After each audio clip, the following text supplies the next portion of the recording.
Alors, je vous présente un petit tuto assez simple à réaliser pour changer le capteur de hauteur avant sur la Citroën C5 phase 1.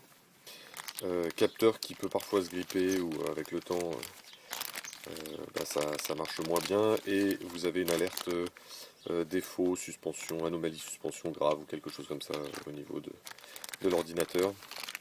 Donc voilà, c'est la pièce qu'il faut changer.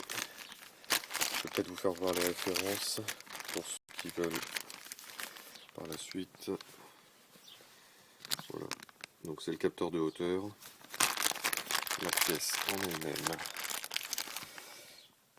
Donc voilà à quoi ressemble la pièce neuve. Voilà, donc c'est pas très compliqué. On va voir maintenant comment la changer.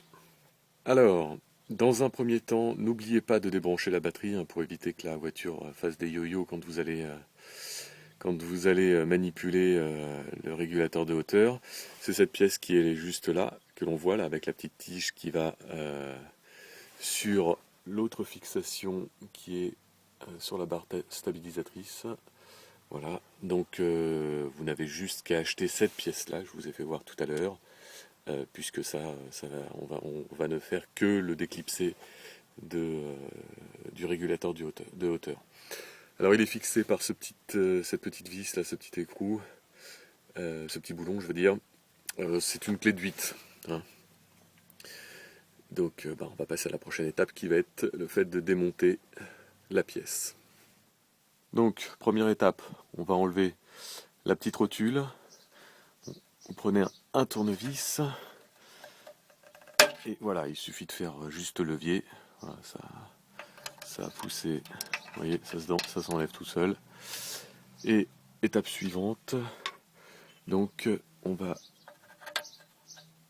dévisser. Voilà, ça se dévisse tout seul. Tac. Le capteur de hauteur. Voilà, on récupère le boulon.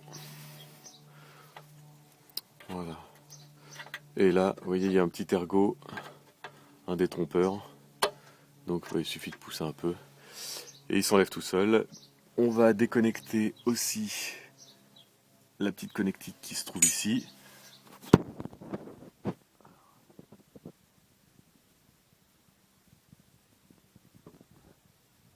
Ce que je vais faire, c'est que je vais le sortir d'abord et je vais le déconnecter après.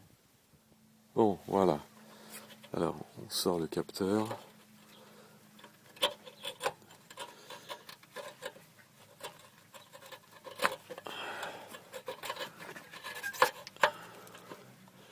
Bon, il est toujours clipsé, donc là, je vais déclipser la connectique. Hein. Donc voilà à quoi ressemble la pièce une fois démontée. Vous voyez qu'il y a une protection sur le dessus qu'il va falloir enlever. Pareil, c'est une clé de 8. Donc on va l'enlever et puis on va la refixer sur le nouveau capteur. Donc pour rien de bien compliqué, pour enlever la connectique, comme toutes les connectiques, il y a un petit ergot que je vais vous faire voir ici, qu'il suffit de soulever. Voilà, vous soulevez l'ergot et vous tirez sur la connectique, elle vient tout seul. Hein. C'est des connectiques qui sont protégées avec un petit joint, donc bon, il n'y a rien d'exceptionnel à enlever, ça s'enlève en tirant un petit peu dessus, et puis voilà, c'est tout. Hein. Voilà, donc on va enlever la petite protection qui se trouve dessus. Tac. Voilà, rien de bien sorcier non plus. C'est vraiment très simple à changer tout ça. Voilà. La seule difficulté que vous aurez, c'est que bien évidemment, quand ça dysfonctionne, ce qui se passe, c'est que la voiture ne monte plus, on ne peut plus la mettre en position haute ou en position basse, ou sinon elle reste verrouillée en position haute ou position basse. Donc c'est la difficulté, c'est que pour passer en dessous, il faut soit la lever, soit avoir une fosse, ce qui est beaucoup plus pratique, bien évidemment. Voilà. Donc hop, je vous fais voir le nouveau, sur lequel je viens fixer ça tout bêtement.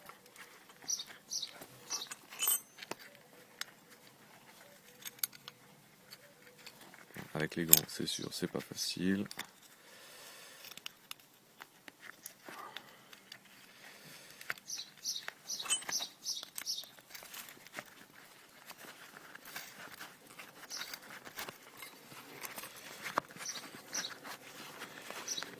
Voilà.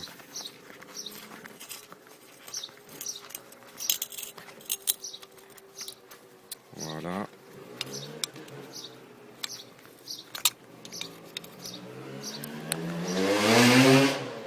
C'est pas utile de serrer comme une brute, hein. On serre un petit peu et puis on va refixer le reste à présent sur le véhicule. Alors, voilà, je viens de remettre la connectique sur le régulateur. Bon, à présent, il suffit de repasser tout ça là-haut. Voilà. Et comme il y a le détrompeur, bah, au final, il suffit de le mettre bien dans le trou. Alors c'est sûr qu'avec la caméra, c'est pas forcément ce qui est le plus évident. Donc ce que je vais faire, c'est que je vais le remettre et puis je vous ferai voir après. Voilà. Donc, on peut pas se tromper, hein. C'est ce que je vous disais. Vous avez ce petit ergot là qui est vraiment le détrompeur. Donc vous le clipsez bien dans le petit ergot, vous le mettez bien dans son orifice là, et puis vous resserrez ça, et puis vous êtes pile poil dans l'axe, hein. Ensuite, ben, il suffit juste de remettre ça. Donc pour remettre ça, rien de plus simple, je pense. Et ben voilà, c'est tout. Il suffit juste d'appuyer dessus, et puis il se réengage. Et voilà, donc c'est fini. Ben, c'était juste, c'est très simple à faire. Et puis la pièce coûte dans les 50 €. C'est vraiment ce qu'il y a de plus. C'est assez cher pour le petit capteur que c'est, mais bon, voilà, c'est un grand classique à première vue sur les Citroën, le fait que ça finisse par se gripper ou ne plus fonctionner correctement. Voilà, ben c'est tout pour ce tuto.